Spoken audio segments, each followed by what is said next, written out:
when I sit amongst the eucalypts. I get hip when I sit amongst the eucalypts. I can chill it all day, I ain't moving it. Super Hey everybody, welcome to another episode of the Endemic Podcast. Happy to be back now. It's been a while, and I can't wait to introduce you to this guest. I've been following her for some time on Instagram. We've connected there all the way from Lutruwita, Tasmania.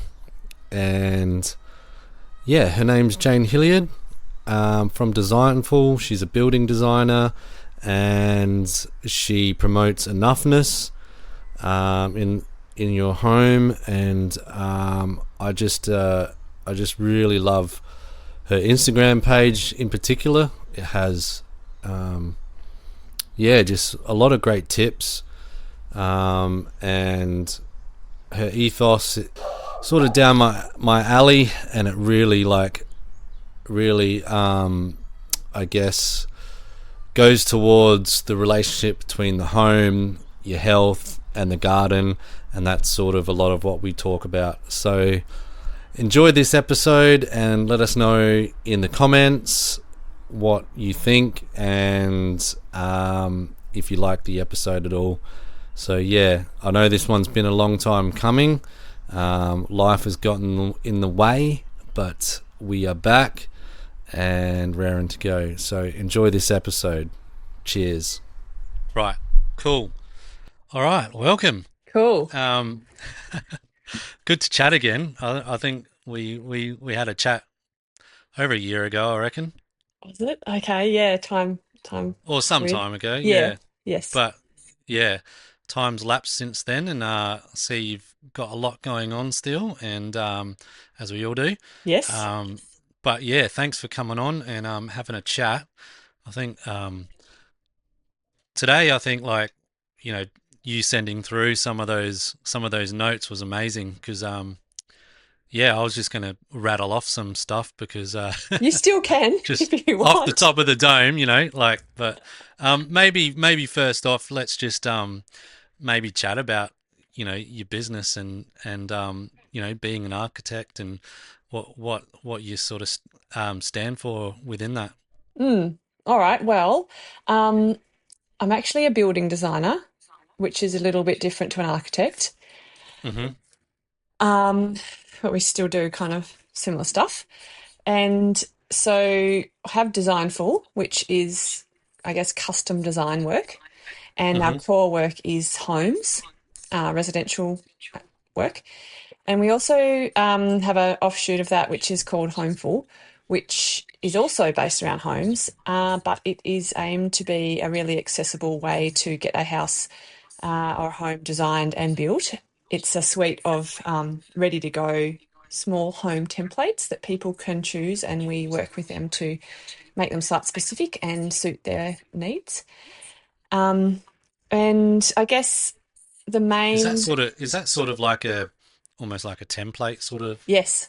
Yeah, awesome. Yeah, so our templates, I guess from working with a lot of people in the custom design area, I mean, it's architecture and getting something designed is becoming a bit of a luxury item these days.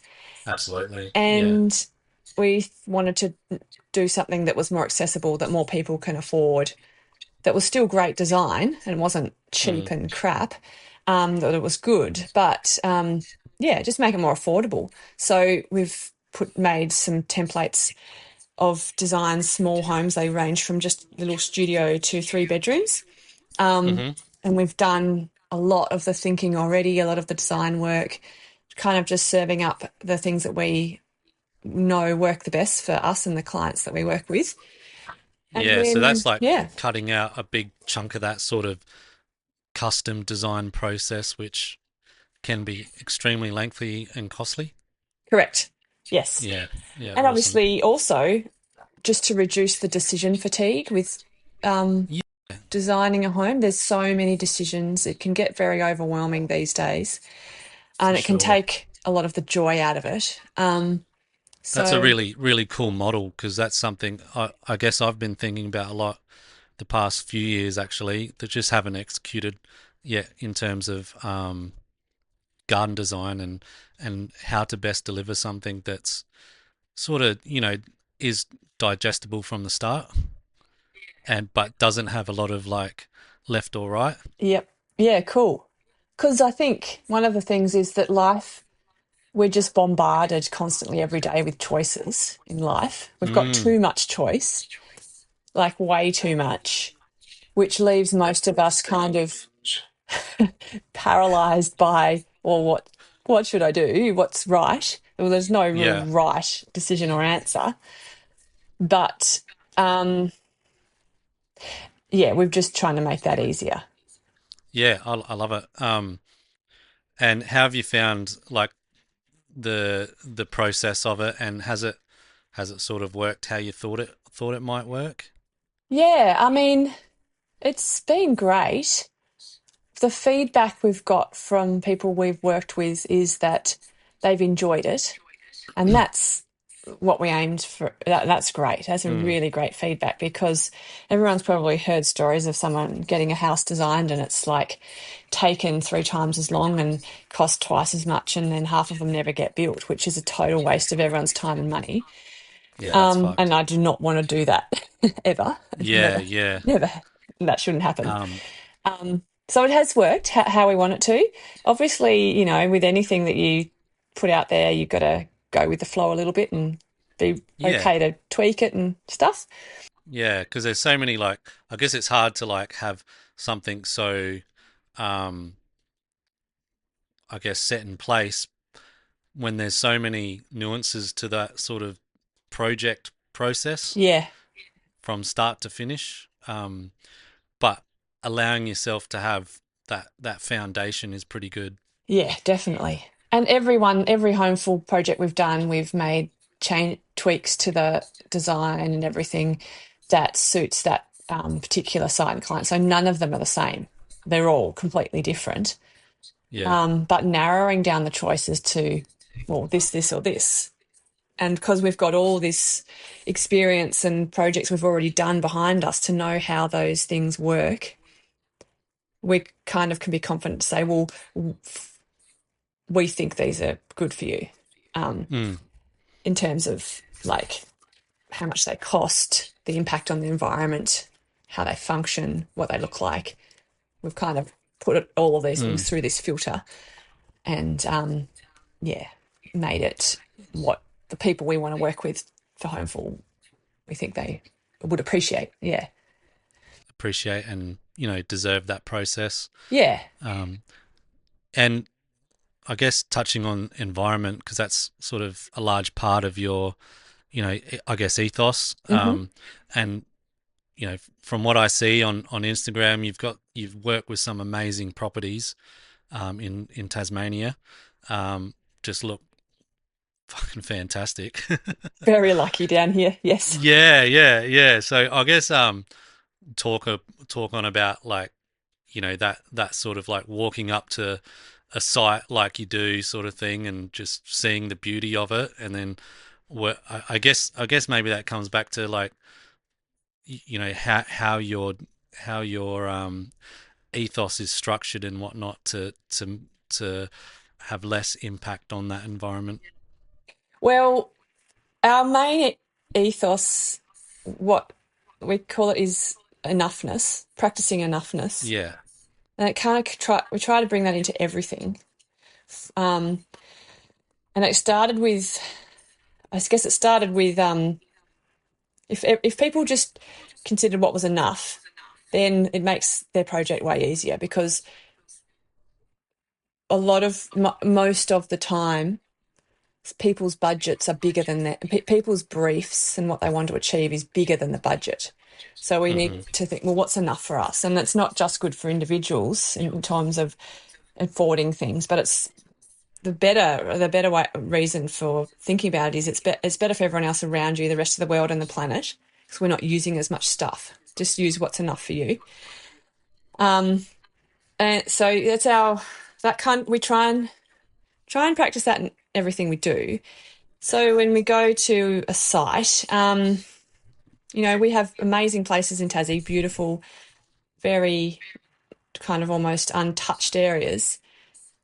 think about, well, how can we do this and still honour this place and not just Yeah. clear the whole place for bushfire hazard managements and Yeah. huge buildings and all that, because then the purpose of someone choosing to live there is kind of just destroyed. Absolutely. Yeah. And I guess part of that is I think sometimes you shouldn't actually be building anything in some places. Yeah. Yeah. Um, I feel that. yeah. So there's a lot I could say about all that. That's sort of your first note that you sent me Yes, was there's a like, lot to where do say. we build our houses? Yeah, Exactly. should we be clearing native forests and native ecosystems to build homes? No. And and that's a big no. Yeah, yeah, fuck that. But I guess people are grabbing onto certain dreams, like I guess, yeah, naively, but it's like it's still a dream, I guess. So it's Yeah. like, um, and even the most environmental minded people might think that way as well, Yeah, but might get caught in that same, definitely. oh shit, we have to cut all these trees Yep. for And the it's not our just to fault. I build. mean, why wouldn't you want to live somewhere that's close to nature that feels great? We're going to be attracted to those What you've places. what you've stated here with the looking for cleared land, old paddocks and old subdivisions, or you know, that makes sense in my mind because there's probably already an element of environment or nature or habitat existing in some of those Yeah, spaces, yeah, but then you're also there to add to it yeah, and create your own character, your own part of the future habitat that might be there, and which then is part of the solution to add to what's existing already in our parks and wild reserves. Yeah. yeah. So I guess it's just kind of thinking about, well, how about we start thinking about it a bit differently? And instead of going and finding a property block that's got those elements that we wish to be around, such as native vegetation, trees, creeks, and all that, let's leave them as they are. And we can create that Mm. ourselves in a subdivision, for example.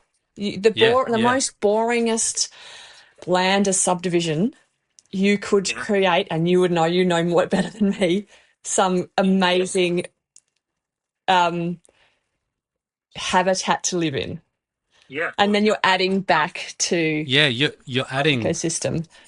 like our potential to add something. We're trying to add. You're not going to add 100% because you can't use the whole site, but you're trying to add like a decent percentage of habitat back to somewhere that's zero, Yeah, essentially, yeah, um, which is a lot more impactful, obviously, from what you've stated, going to somewhere that's already wild, and already has everything in place. So, I mean, that's a really important thing to think about if you are going to build and want new garden space, is that yeah, finding those areas that might need that extra love, yeah, yeah. because and it starts to build our habitat bridges that can connect with each other, our little islands of greenery that the pollinators can jump from, and um, extra canopy within the suburbs is always disappearing. So, And it's it's, cooling, everything's heating up. yep, yeah, yeah. It's like that. That's the biggest thing is you see these subdivisions that the canopy is just grey roofing, and it's like, wow, that whole zone there must be so fucking hot in summer. Yes. You can just imagine the radiation from it. So it's like, um, it's just it just makes sense. It does, but it's not happening. So I Mm, think it's great to be, just putting it out there. We can do things differently. Um, Yeah, we've Yeah, just I like that. worked with some clients, and really, it's so great. Appreciate the way you know, they've bought an old paddock, nothing there. It's Yeah, been farmed for decades probably. And their first thing that they talked about with us when to do their project was how they were going to revegetate and the native plants they were going to plant. yeah, And that's amazing. that was Yeah, just so great. So whilst we're working at working on their design and getting their approvals for the house, they're working away at planting new trees and researching the area and getting that going. So that that's part of it rad. was so Yeah, just as important as the house. Yeah, the house, whatever. But I just love the way they loved the place. I think like a lot coming from experience, a lot of the times like us as designers or landscapers, we're like the last in line. So it's like we inherit the shit that everyone else went through. And it's like, here, do something with this. Yes. So that's another thing that I wish I just like to mention. If you're going to build a new home or do a reno or something, really consider having a portion of your budget for your outside spaces.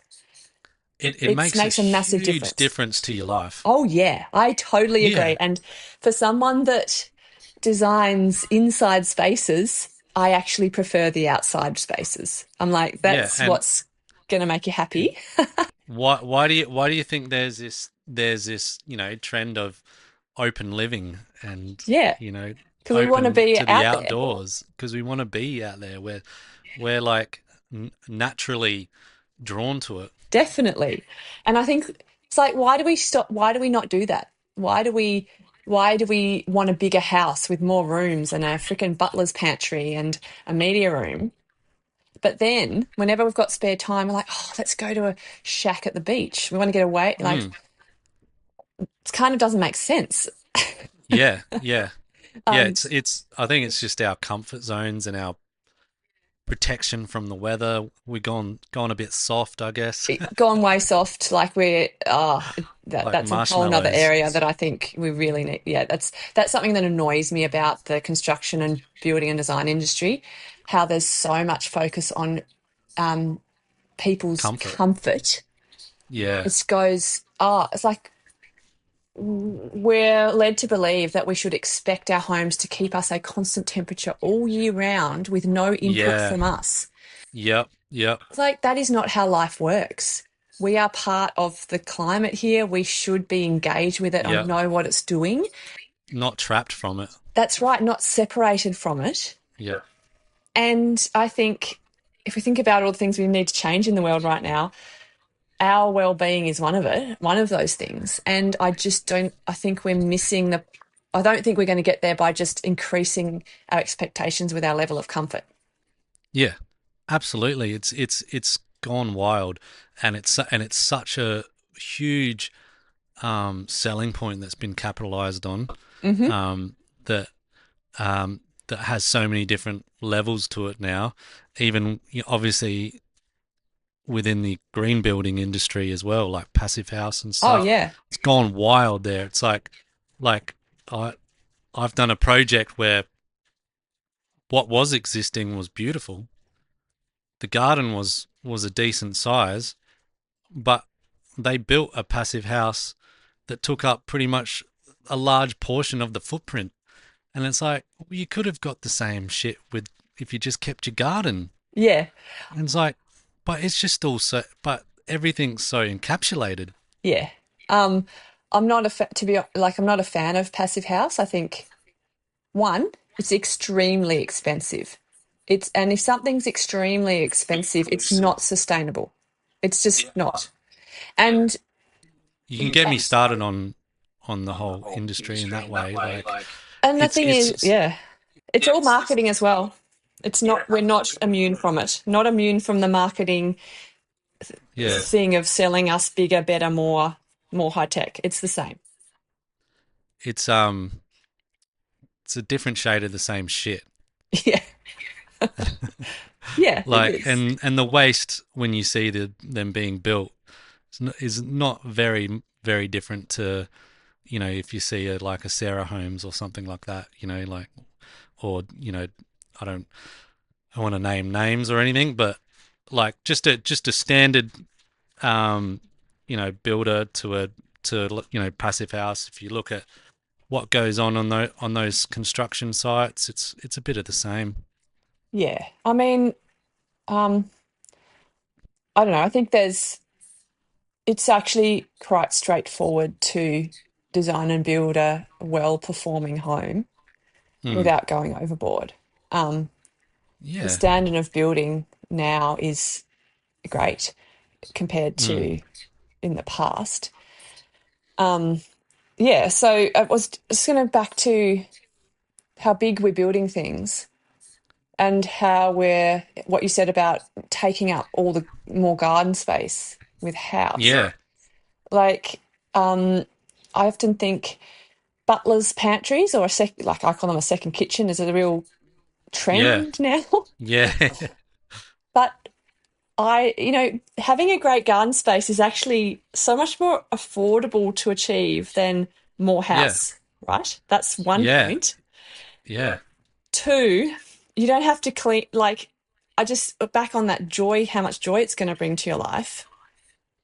Usually when you go out into your garden, oh, it kind of depends, into one of your gardens, for example, Mm, you're not going to go in there and be overwhelmed by all the things that you should have done or have to do.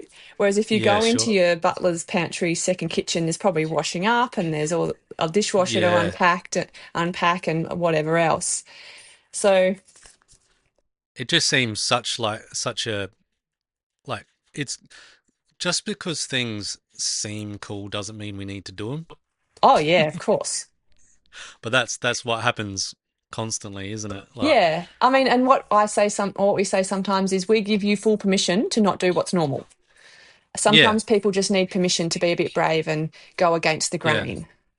for sure. And that's sort of the mindset we want to sort of try and encapsulate with what the garden design we're doing here as well is like we want it to be sort of left to center at times, or like a lot of the times, and we want to try different things and um you know do it in a way that grows with the new stewards, the clients. Like it's a growth thing as well, and it's also an engagement thing and a connection thing, and yeah, I think the marrying of like your house and your garden is so important. So um, you know, we've talked about it before. That the idea of getting your designer in, all people involved together earlier, if possible,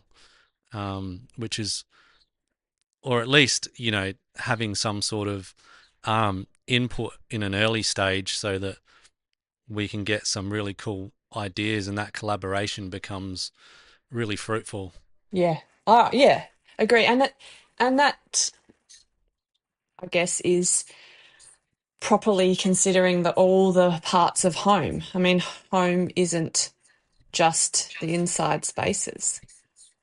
If we all just have a moment to think about when we think of home, sometimes a place I comes love to that. mind. I hadn't thought of it that way actually. It's not just the inside spaces, but that's true. It's not. I mean, if I think about home, just things that come to mind are my grandmother's house, for example, that I spent a lot of time at as a child.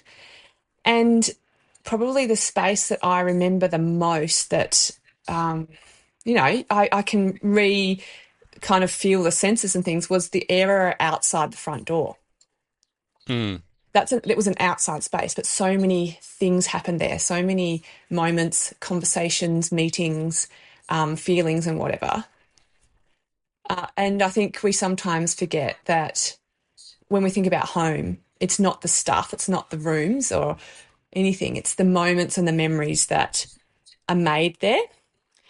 absolutely, yeah. Um, And I think, yeah, out the outside spaces or the bits around the house, the transition areas, the edges are super important.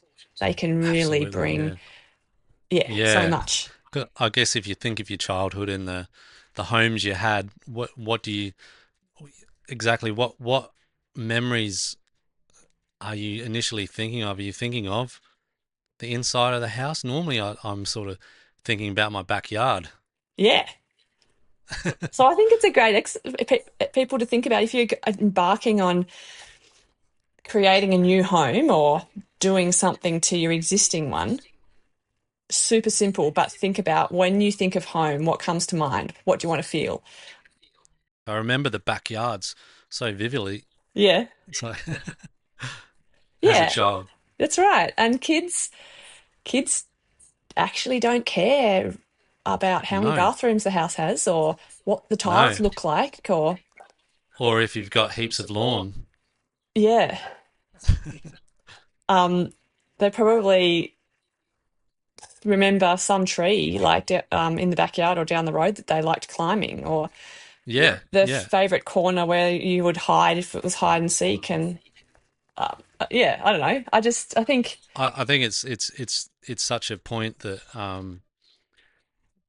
it's sort of that emotion is something that can drive you in that design of your own space mm, to sort of think about, yeah, what memories are we going to be holding on to?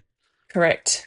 And I Yeah, think something I've learnt working with a lot of people, um, it's this kind of pursuit of uh, how people want to feel. Like home, definitely people think, and I think it does, it really impacts how you feel. yeah, But sometimes we go about it the wrong way. We're mm, putting too much importance on things that are not actually contributing to our pursuit of what we all want to be happy, right?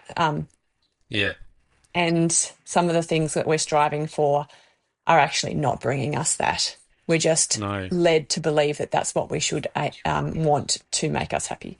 100%. Yeah, yeah, because that's yeah, it's definitely like your home environment like is you pretty much like so it's if that's not aligned, um, it's really hard to function at 100% within the rest of society, I guess. Yeah, because everyone, I think we all need somewhere to go to where we feel ourselves safe, that the world's not wanting something from us. So it always is.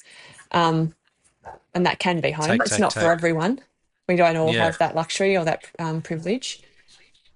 Um, yeah, but it's as it can be as simple as like um, if you don't have much space or the means, it's growing plants is just it's an experience.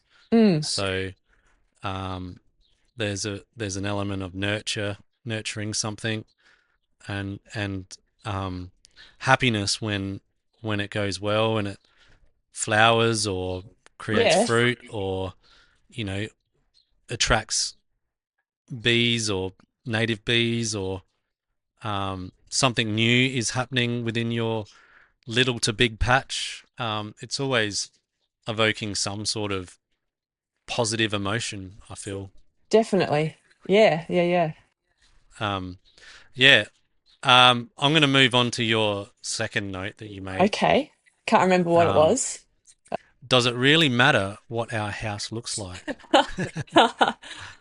Um, I like this point because it is true. It's like I think it goes back to what you were talking about before, like getting caught up in certain things and like maybe Joe and Tina over there have like something nice and new beaut, so you want to do something similar, but I guess there's so many like outside expectations or inner expectations on what things should look like or feel like or Mm, um, yeah, I know it just in personal experience as well, like and but what's your sort of take on that? um, Look, I think it definitely, like, what things look like matters to all of us, but I don't think we should be making it the main thing. It's not Yeah, the main thing. I think what's happened is houses have become something far beyond what they fundamentally are. So they're for shelter, somewhere to eat and be with other people, you know, sleep, feel safe. mm, They're now basically a wealth creation tool, um, which is, made it very hard for a lot of people to even have one. Um, so if you've got the opportunity to build a home or renovate your existing one, you're in a very privileged position, hmm and it's great. Like, do it because it's a good thing. But I think we need to remember what they're for and not make what things look like the main the main driving force. Or if we're yeah, concerned about what things look like, why do you want them to look like that? yeah, It's okay to, it's definitely okay to design something that's going to feel good to be in, yeah. and choose colours that make you feel good. Comfortable Yeah, but you or can, not comfortable? or not comfortable. Yeah. Um, but I think we sometimes take it a bit too far and just make it, yeah, it's just not really necessary. Yeah, yeah. I totally resonate with that. I guess the parallels within the garden is like there's a lot within garden and landscape design, which is like just it just goes onto a gravy train, and there's like lots of like posturing with it, and the way things are supposed to look, or how they're supposed to be maintained, um, or that area over there is way too messy. Like, just fucking leave it alone sometimes. Yeah, Like, let let wild gardens be gardens. Like, sometimes they don't need that. Um, People freak out as soon as something dies, or it browns off a bit, or maybe they're annuals and they die off and then they come back. But it's like as soon as something goes brown, it's like get rid of it.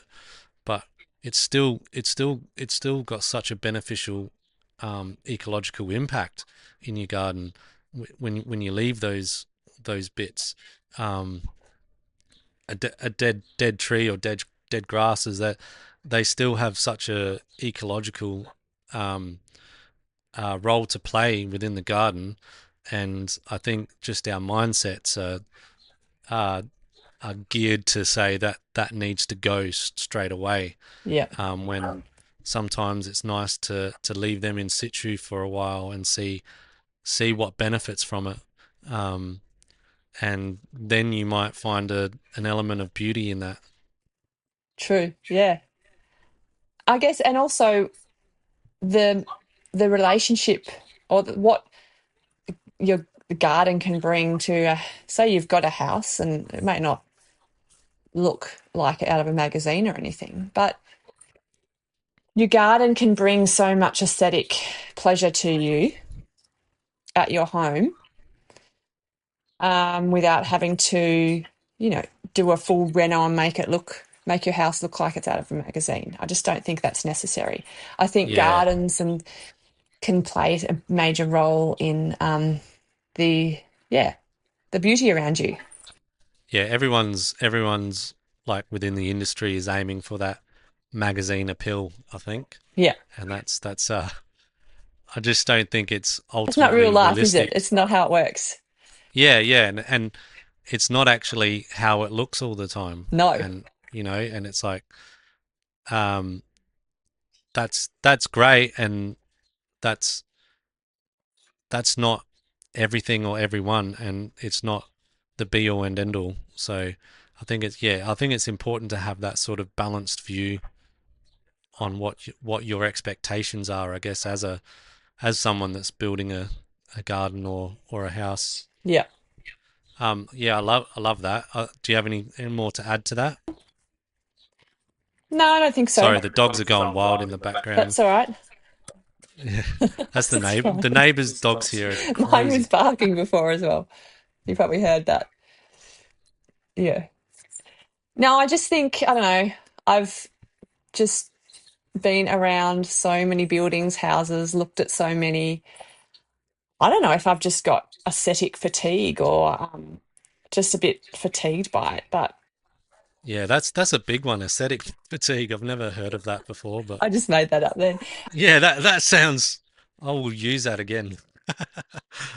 I've just been thinking lately, like, I'm not going to ask anyone what they want their house to look like. We're not going to talk about that because it's going to take care of Yeah, itself.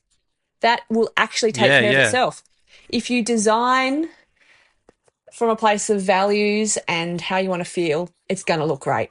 Like, yeah, for sure, you know what I mean? And you're probably sure. with Yeah, gardens as well. that's I've sort of the past year particularly.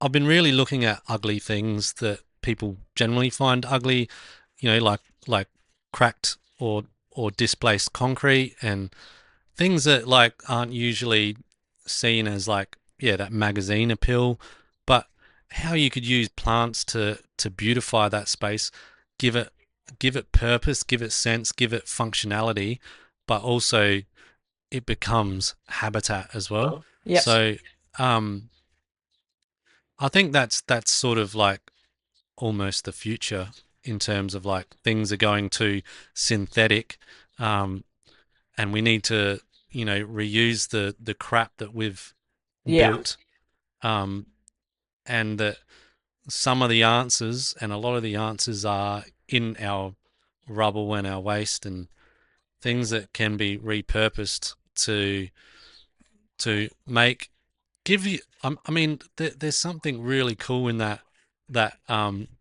opposition of like ugly and beautiful sort of Oh, thing, yeah. like or Yeah. or like um, It gives it it's things not a it's grittiness. really in the eye of the beholder as well. Yeah, I think everything's becoming a little bit vanilla and, you know, typical, expected. Like things look nice, but it's Yeah, kind of like, oh yeah, seen it before. Yeah, yeah, that fits. There's something yeah, like, it makes you feel something if there's a weird contrast or yeah. something cool is done with something that typically, yeah, looks crap.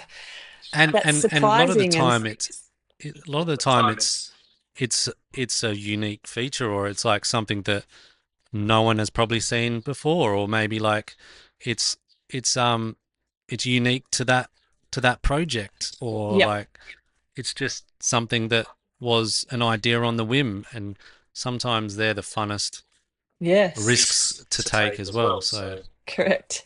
and I think it's about taking those risks sometime to see if they work.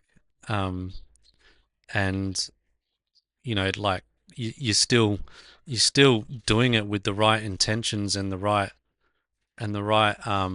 way to go about it. I feel in terms of like what it is and whatever it is, but um, yeah, like you said, everything's turning vanilla, and a lot of like contractors and builders, and they've all got their distinct materials they use or ways to go about things. So it's sometimes it's hard for them to get their head around like different ideas like this because it's not something that they're used to.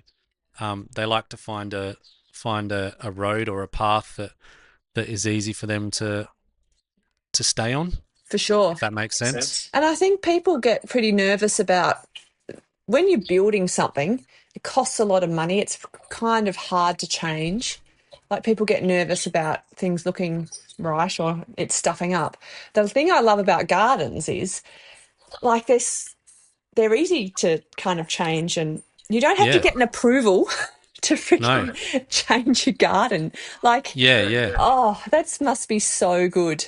I just Uh, and yeah. with what we have to do, the paper train and the admin and the approvals required is just Yeah, getting beyond a joke. I'm not envious of that. But, with gardens, you can mold them and, try. Yeah, yeah. You can be super experimental, hey, and see. Well, you can, Can and you? you can. A lot of the times, it's also, I guess, like people have a lot of preconceived ideas on gardens as well, because we've been smashed with things like better homes and gardens and backyard blitz and Yeah. these half a day gardens and shit that you know were built in a day on the TV, but in actual fact didn't take that lot. Didn't take, like, they had 50 people doing it, Yes. um, and so you sort of battle that a bit, and Sure. Yeah. like just the expectations behind gardens and what people's ideas of gardens already are or already is.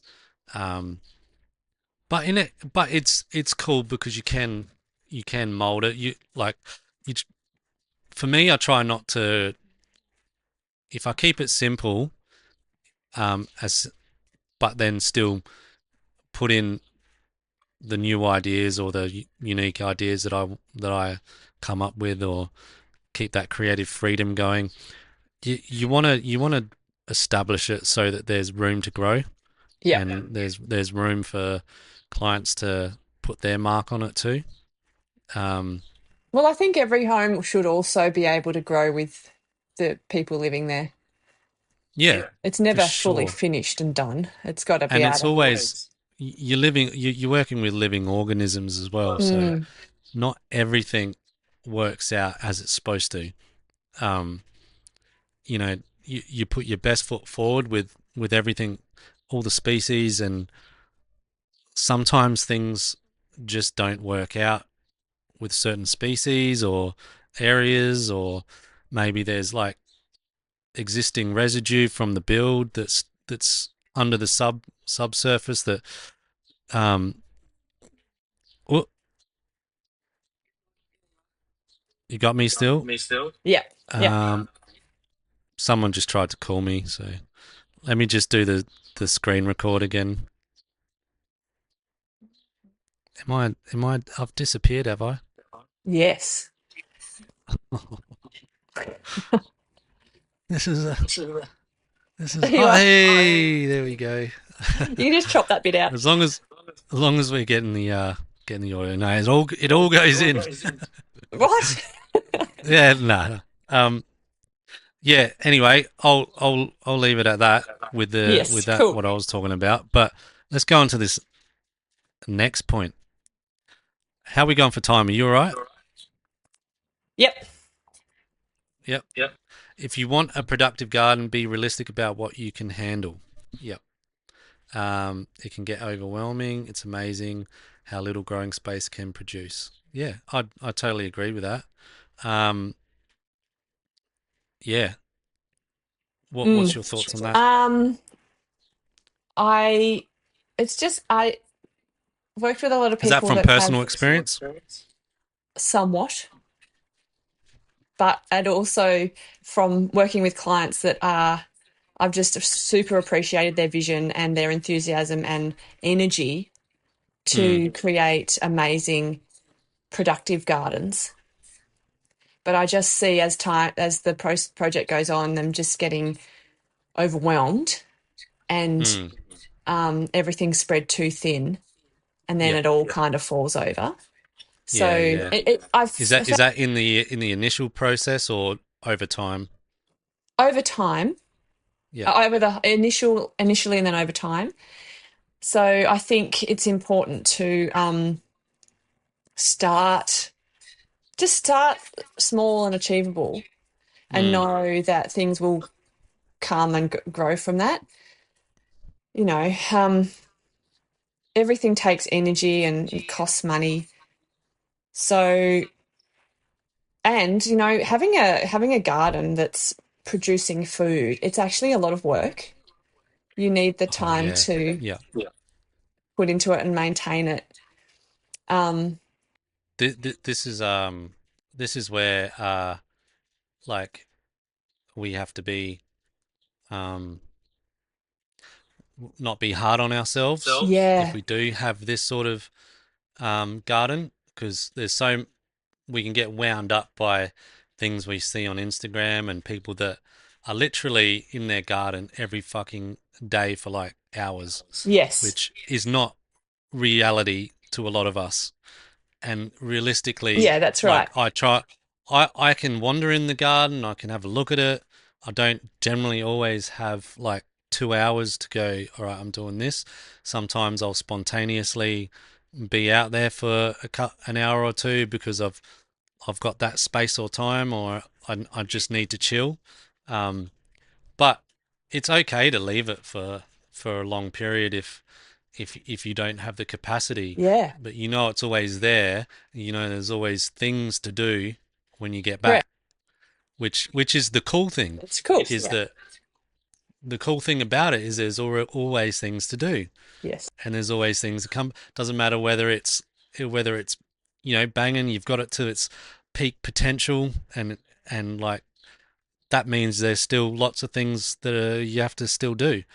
Same as if you've neglected it and Mm. it's gone back to absolute fuck all. Yeah. Like But there's still things to do. there will always be things to do. And I mean, really, your garden can be there to bring you joy, and it doesn't have to be a huge chore or overwhelming. Um, I just think you can have a vision, but you don't have to do it all at once. Just start with what's in Yeah, your yeah. capacity. That's that's a big point. Yeah, for sure. Because if you don't have the capacity to do it, then that really comes at the design phase where we need to talk about, and this is where I come in with a lot of what I do in the initial phases, and it really starts at the first design request questionnaire, where it's like we I need to know about you, Yes. and and the direction that this might take. Like if it sounds like it's someone that is at home a lot and does tend to the garden quite a lot, then that's quite easy to go a little bit harder on it with. Mm. But um, if it's a large family and everyone's sort of doing lots of different things, traveling, work, and that you really got to think about how this what you need to make that work, and starting small. Maybe you just need space to potentially do stuff, Yeah. um, or just setting up the infrastructure for it. Yep. Yeah. For sure. So it's just something that I've noticed with people, and as I said, really love the visions, and but same with homes. It's just check your capacity and just don't set yourself up to succeed. Set yourself up Yeah, to yep, be able yep. to. I like that. I like that because that's yeah, that's something. Obviously, once a garden is established, that's where the journey really begins. Um, and then it's at to what level you want to steward it, Mm, and it's your responsibility now. Um, that's another thing I think is um, is a hard one in our industry, particularly like you know the maintenance game, and um, people want someone else to look after it, or they can't pay for someone to look after it, so they need to look after it themselves. yeah. Um, so I I think having a element of connection to your garden and responsibility is vitally important. Yeah. Yeah. Um, And design it's it yeah, as such. Design it within your level of how much responsibility you want to take and yeah, capacity. Um, yeah. It's that's what the low maintenance garden thing gets thrown around quite a bit, and there's a lot of low maintenance gardens which are not really in my eyes, low maintenance gardens because they're just one or two species of, it's like a monoculture with lawn, or they've planted it out really really sparsely, um, and to me, a low maintenance garden, if you're not going to be doing much to the garden, is just a wild landscape. Yeah. Like just plant the fuck out of it. Let the plants do. Let the species do what they're supposed to do. Don't touch it. See what happens. Yeah. Yeah. And let them rule your garden, I like it. and you'll That's what benefit I from it. go for with gardening. Like, that's what my garden seems to have turned into. Yeah. Like, I find go through waves of being so into it, Oh, and totally. then I've Yeah. just not. But that's okay. Yeah, I'm that fine. I'm okay with that. I'm sort of like a opportunist or anarchist gardener, where it's just like, oh yeah, if I've got the opportunity, I'll just grab a bunch of seeds and I'll fucking throw them in, I find it's forget great. about it, Yeah. comes up later, like, and I'm like, oh, did I plant that? Yeah. I thought one of the great things I love about gardens is, and this happens to me, you can go out in the morning in your pajamas or whatever, start pulling out some weeds here or just doing something, and then the next minute it's 3 hours later, and you've, moved a freaking garden bed or decided to replant something still in your Yeah, pajamas, looking like crap, and yeah. it's just taken you on this little. You're going, oh shit, I've just fucking made another garden bed. Yeah, it's just taken on this little journey that wasn't planned, and you just go with it. I love that about Yeah, oh, gardens. It's the totally. best. Yeah, You don't have to have an it's agenda. Just let it take you where it wants you to go. I know, it's like today. At the end of the day, you're like, fuck, I just seeded like cucumbers, watermelons, and whatever. It could be anything, and that was not on my checklist today. Yes, not, but bonus surprise. That is good. Yes. Yeah. But that's what a garden's supposed to be. Yeah. Like it's supposed to be spontaneous. It's supposed to be wild, um, and it has organization to it as well. So like, but it doesn't all have to be rigid Yeah. Cool. or to a formula, I Yeah. guess. Yeah. Yeah. That's good. Um. All right. So I'm down with all that. That's awesome. I think the takeaway from that is understanding your lifestyle, understanding Yep. your capacity Yep. And don't to try and be in be the someone who garden. you're not. Right? Yeah, Just for sure. that's super important, because sometimes I go to people's Exactly. homes, their existing home, and I'm like, yeah, cool. This looks like a family lives here. I can see life happening. And then if they say to me, okay, this is an extreme version I'm going to say here. We would like to live in a minimalist home. I don't want any clutter on the benches. I want a place for everything. And you're like, Yeah. you're not that person. And that is completely okay. Just own who you Yeah. are Yeah. and design for that. It's like Yeah. play to your strengths. Absolutely. Um, I think that's totally true, and I think it's up to us as designers to sort of recognize that as well, but also be extremely truthful yes. and honest to clients. Like Yes. um, especially when they're wanting features that either don't work or are not going to benefit the space or what they're achieving, which comes into their lifestyle as well, and their capacity to look after the garden. So it's just saying, look, I respect that, but this is what I think. Yeah. Maybe I'll give you some other options on this. Yeah. Yeah, I like that. Connect your home to outside spaces properly. So you mentioned the butler's pantry already, Yeah. which I liked. Yeah. Take a minute to consider why we feel so much better at a shack or when we are camping. I like that because that's true.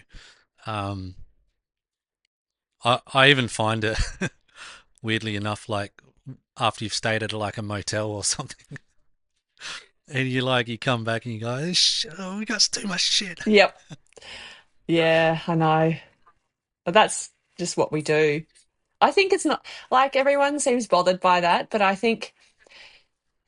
don't think that's our fault. I think humans, and I think I read this somewhere recently, it's built into us to want to forage and collect useful things around us to support us. Yeah, yeah, It's just that yeah, it's just that all the stuff around us is different now. It's not berries or cool rocks yeah, that we can make spears out of and good sticks. Well, yeah, yeah, I have a whole room full of good rocks and sticks here. Um, but now it's like things in shops, and we're yeah. exercising our foraging nature in shops rather than out in the wilderness. Is that the dystopian foragers? Yeah. Yeah. And I read that and I was like, oh my gosh, I think that's really true. Shit. Yeah, we're hunting in the supermarkets. Yeah. And it's still in Yeah, us, this foraging, gathering kind of urge. Um, I guess it's innately in us as well. yeah. Like you're saying, to like to gather and store Yep. things, Yeah. and to like say that's mine now. So, yeah. Yeah. Um, yeah. So where did that come from? What were we talking about? Oh, connect your home to outside spaces properly. Um, I just think the term indoor outdoor connection's thrown around a lot. And I think to do it well, we need to think about the edges of everything, how the Mm, edges are touching or merging. hmm And there's, I think, a lot of power, and you can gain a lot of good stuff from these transition spaces that aren't really inside and they're not really outside. hmm It's hard. Some What's an example of that? would be at an entry, Hmm you might have it might be covered and you kind of feel like you're in a space, but it's not inside. It might Yeah. have the Yep. same under your feet Feel. might be the same surface as an outside Ah, space, yeah. I've always loved that. Yeah. right? I mean, that takes me back to the old just digressing a bit, Yeah. but the old 80s homes that used to have the slate on the floor? Oh, yeah. Nice. Yeah, yeah, like through the kitchen. And Yeah. I remember as a kid they were always like really fucking cold. But thinking back now, it was pretty wild. Yeah, we had slate in my slate floor in my childhood home, like Yeah. slightly uneven. Yeah, there's something not good about that. Yeah. Spaces that we spend time in that aren't really inside. Like, I'm a huge fan of outdoor kitchens, for example. Yep, Um, yep. so they've got all the facilities you need, and they might be covered from the weather and the elements, but hmm you're actually outside you might be able to feel the wind a little bit, and you can easily step into a garden, and or Mm. almost kind of in the garden. Um, I definitely always try and keep implementing outdoor kitchens into the designs, probably a lot more primitive version yeah, than primitive is good. most you see in people do. They're sort of like basic and simple, keeping it sort of raw and Yeah, a little bit sort of like if they want to put their own type of barbecue there, they can, sort of thing. yeah, yeah. Um, It's good. It just kind yeah, of that's really connecting you to your environment. Cooking and eating in the elements is it just feels different. Um, and if we're wanting, it's like, why do you want indoor outdoor connection? I just think questions like that are good to ask. Why? outdoor cooking is amazing. Yeah, Like the feelings you get from it, like for me, I definitely feel some sort of like natural primitive feeling from it. Yes. Like like it's like a just an excitement about it. Yeah. And if this connects to what we said right at the back at the start, as we're all getting too soft. Yeah. Yep. Yep. Get out into the elements Yeah. and Do make it something work. outside. If you get a bit of the soil or sand on it, so be it. You'll be right. That's what we used to do, like going on fishing trips and whatnot, and you'd try and you'd catch it and then cook it straight away, Yeah. like with sand and all, Yeah. like Sand and all. It's sand and all. Yeah, yes. like it's Um, just it's just a different feeling about it. yeah. So maybe instead of you typically see indoor outdoor connection. Okay, here's a living room. There'll be a sliding door, and then you will step into Hmm. outside, and it is a deck, for Yeah, example. that Properly, sounds like our house. it's cool. It's fine, but I think we could just think about it a little bit more. And proper connection is, well, are you actually going to, what are you going to do in those outdoor spaces? Can you do some of these typical inside things outside Yeah, and really connect with outside, really connect with it rather than just yeah, be in it? I like that. I think it's gives us something we're missing in life because now what happens is we spend so much time inside. yeah. We go to work inside, we get in a car, And come home, be inside. Especially if your house, you drive your car into a garage that connects to inside your house.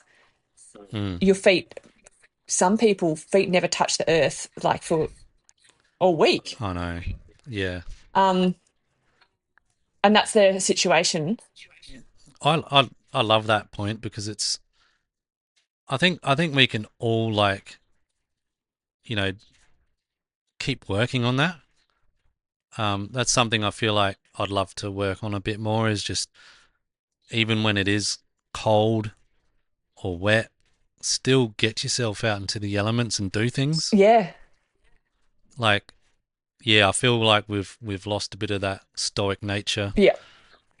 Like I know in myself, I have sort of thing, like where I need to sort of Toughen up a just stop bit. whinging and get out there and fucking do it. Yeah. Um, And I think your home is somewhere, if you've got the opportunity, if you've got the space where you can trick yourself to do it. Like, because it can be an yeah, effort. You can set yourself up yeah, to succeed in that. So I feel like a yeah. lot of about design with homes is setting yourself up to succeed in the values or the way you want to live. And that can be done through design. Yeah, For yeah, example, there's a one super easy, so easy, and your outdoor design comes into this where you park your car can play a massive impact on how much time you spend outside and how you experience your outdoor spaces. yeah, right, Because we yeah, all come out of your house, go to your car, leave, go somewhere, come back. If you're yeah. coming straight out of your house straight into a car, you're missing an opportunity to experience your garden That's so real. Yeah, or something else. But there's we're just like addicted to convenience. yeah. Um, Um, not always serving us that well. that's so cool. Like, and there's examples of that that that I've seen. You know, where a community they leave their cars outside of the compound where everyone lives. Yeah. Um, I find the front yard at our place is so much nicer when the cars are parked on the street. So I can resonate with that, Yeah. and you know, like there's a lot more free flowing play for the kids. There's a lot more, I guess, each area of the front garden's connected. So, um, yeah, it's an interesting one um, that probably not many people think of. No, that's super simple. Doesn't like if you're thinking about doesn't cost you anything, doesn't cost any more than you know. So it's little things like that. I think we could all do with little things in our lives that force us to be outside more. Yeah, yeah. Um, and that comes for me as the designer as well. Yeah, go I on. was just going to say another one is just to not have a dryer. Ah, yep, yep. Ours just shat itself, Don't so get another one. don't See get if you another can one. survive No. without one. Yeah, yeah, Just little things like that. I just feel like we could ponder and, it, whilst they might feel like a total pain in the ass, inconvenient, we might gain other good things from them, from that. Yeah. yeah, yeah, yeah, yeah. Well, we've lived a while without one, so and then we just got given a second handy by Lizzie's dad, and that worked for about 3 months and then shat itself, and Right. so we haven't been back. But it worked. It shat itself just in time for summer, so that was Oh, good. good timing. Yeah, yeah, yeah. Yeah. Um, yeah. No, I was going to say in Yes. the that whole drawing you out into the garden is a big one for me. And it's about designing things or implementing species of plants or fruit trees and that are always going to surprise you or get your attention. And like you said, like you're in your gym jams in the morning and 3 hours pass. That's sort of the connection you want to sort of garner from your design and the collaboration with the client Yeah. in getting it to where it needs to be. Um, and it's as simple as like um, a certain species you might have a all of a sudden have white-cheeked rosellas roost coming to your garden and the kids love it, like, or yourself loves it, and it draws you out and to want to view them. Maybe that'll kickstart your bird watching career. Yes. Yeah. uh, and that's sort of like those little moments that count. That, yeah, exactly. It can totally Yeah. change your So day in the morning, seeing some nice birds. Um, yeah. although they've totally ravaged our fruit trees this year, Oh, the rainbow lorikeets, little buggers. They've but at the same time, I'm sort of like, you guys must need it. yeah. Oh well. They love the sunflowers too, the rosellas. They were around this morning, and my 3-year-old, she ran out and she was like, kookaburras. Yeah. I was like, no, they're rosellas. They're rosellas. Well, how do you? But that I was just thinking about things in your garden, eating stuff. How do you feel about rats? it's a good question because rats can be a pain in the ass. And we've got a few hanging around at the moment. Um, they come and go, sort of thing. I've done. There's a few. Yeah, it's a hard one. I don't use any poison. No. Yeah. Um, I just sort of live with them for the moment, clean up the chook yard a bit. Yeah. Um, Clean. Yeah. See, because I don't really have a and problem with them, but other people yeah, do.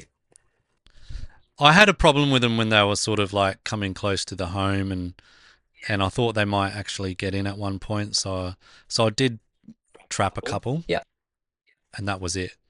Um, but I don't have a I don't have too much of a problem with them, to be honest, as long as they don't sort of um, interact with us too much. Yeah. And there's not a plague of them.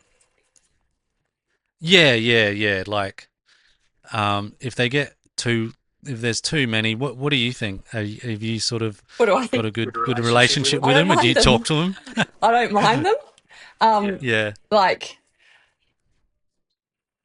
um, I mean, it wouldn't be great if they were running through your bedroom. No, that's not that great. no, But any animal kind of yeah. I think that I just think it's not good when they die in your wall cavity. no, That's pretty bad. stinks. Oh yeah, I just think they've got their whole life. They're living, well, in suburban areas, living in and around us. Like they have their own like networks, and they're kind of, yeah, they're living here too. Um, Anyway, Yeah. sorry, random question, but I did say that I would No, only that's all come in right. on and No, talk to you. it's timely because we actually have a few running around at the moment. So I've said that I'd only come in and do this, talk to you if I got to yeah, ask I some don't mind questions. talking about the honesty of like of killing them, but also leaving them as well. So yeah, it's. I think we all go through some of that, or like yeah, and I think it's definitely for people that grow stuff. Like it Yes. can be an issue. Yeah. Um, so it's sort of like having a few different options that you might sort of undertake, whether it's like leave them or change up things a bit, or trying to, if you have to eradicate them, how you're going to do that. Yeah. I'm definitely one not to use any poison at all because of the transfer to birds of prey. Yeah. Other Um, animals. yeah, yeah. Which um, but I'm gonna go to the next Yes. thing because I think all my devices are starting to get short on battery. Sure thing. um, I did have a question for you. Yeah. Um, so the architect and landscape or garden designer relationship. Your thoughts around that, and what's your experience been? Has it been good? Has it been bad?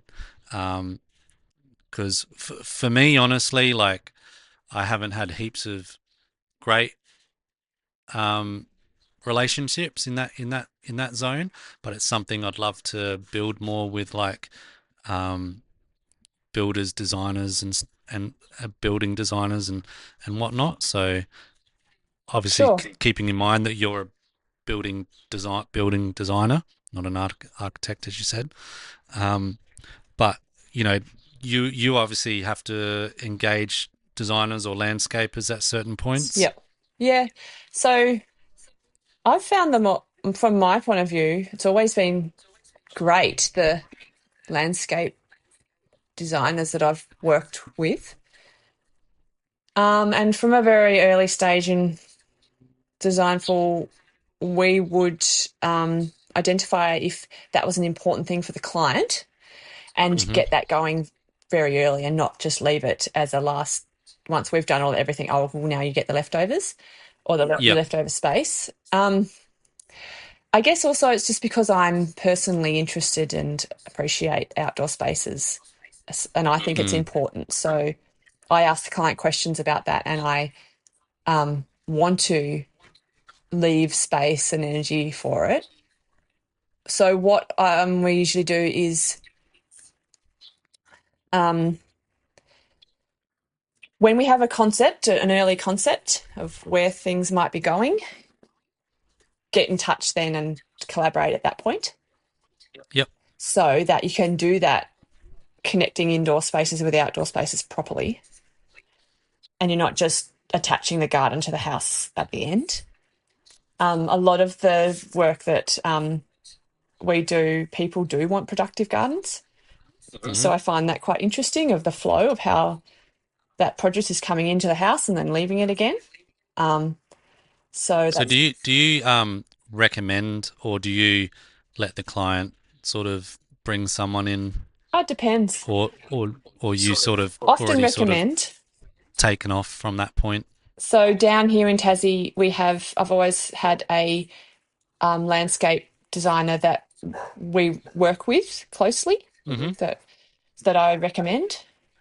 And I kind of know how they work, and I know that also I also know that don't put the house in the best place for the garden. Yep. I think it's about education, like Yeah. educating Yep. people of how to do that well. I've always had really good relationships with it. It's turned out well. There's always a bit of massaging and working things out. Yeah. That's the thing. There's always a bit of like that relationship where um, correspondence is important, Yeah, and um, respecting each other's sort of space, I guess. Yeah, yeah, which can get lost in projects. for sure. Uh, but not every project not every project gets landscape design. Yeah, yeah, yeah, Yeah, I think people yeah, should yeah, save a bit more for it. Yeah, no, it's been good, and I like it. I enjoy it because it feels complete, and it feels like you're looking at all the whole home. yeah. When you can, and you can see something from the start to the finish. It's always the best process, and the best feeling when as a designer, like if I design a garden and then you know the the client sort of takes it from there without any more input, you sort of feel a little bit. It's a little bit more of a shallow feeling, Yeah, where if you're able to stay on the project and have a good collaboration for with the sure. contractor, and you can see it through till the end and even beyond. Yeah, Um, that yeah, it might financially cost the client a bit more, but I think the positive impacts and where it ends up is become like it's extends the worth it. longevity of that and Definitely. and the build of it as well. Definitely. Yeah, it's worth it. And also, I know, like, whilst I like outdoor spaces and appreciate them, I can't design a garden. That's one of those things I don't know what I don't know. And I yeah, I think it needs someone who specializes in that. That's their thing. That's what they do to do that bit. I know that some architects probably take that bit on themselves, and Hmm. it might not actually work out that well. Mm, Um, So, yeah, I love seeing what landscape designers do yeah, around. I think it's definitely a relationship I'd love to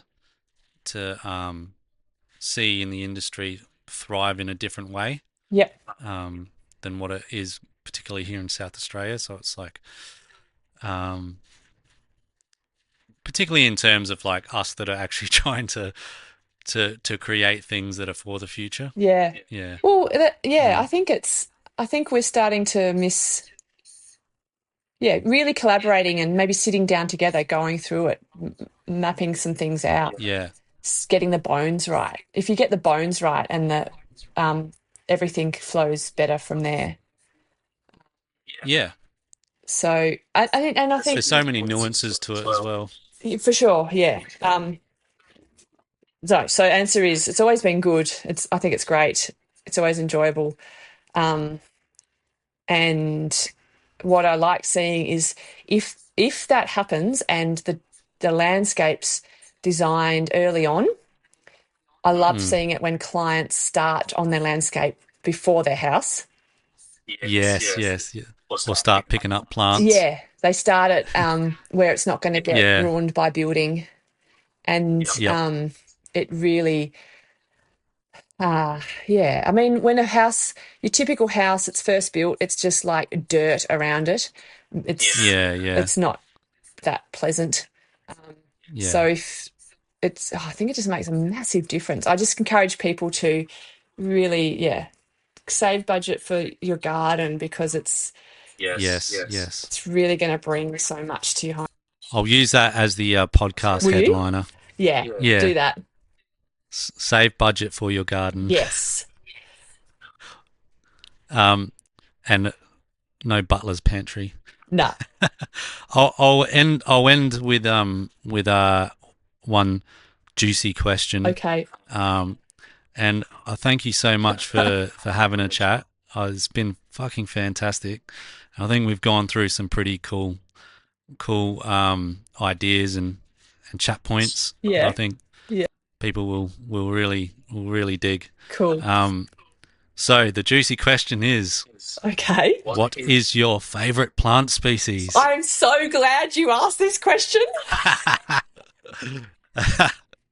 I'm so glad you asked because it's pig Yeah. So face. all right. So let's go one tree species and one understory species, Oh, okay. or you could just do a single one. That's all right. Well, I was literally thinking about this morning, what my favorite plant is. And I love pig face. Mm. Carpobrodus. Is that what it's called? Yeah, I don't know if that's the same one I don't know. in Tassie. Well, but, I feel yeah. like you can get bigger ones and littler ones and different coloured The noon flower. flowers and Yeah. because Good call. I'm so stoked with how out the front of our place. So I just nicked cuttings of pig face from down Yep. at a local foreshore. Yep. Because that's how I do things, and stuck them in, and it is just grown so well. Yeah. It's always looks alive, and it's has it produced those sort of like rainbowish colours? Yes, and it has flowers, and you can actually eat the buds. Yep. And I just like it. Yep. It's great. So it's such a wonderful species and such a good species for. I'm pretty sure things like sleepy lizards and shinglebacks eat it as well. So good food source. I like that. That's a good one because it's actually a really important one for that ground habitat, and it grows really readily. It's very hardy, but also brings a lot of colour to the ground. Yeah, that's why I like it for those reasons. And it can outcompete a lot of weed species that sort of take up that space as well. Mm-hmm. All right, so what about a tree species? What's your go-to tree species, considering you're living in Tassie that has some of the coolest tree species? Excuse the pun.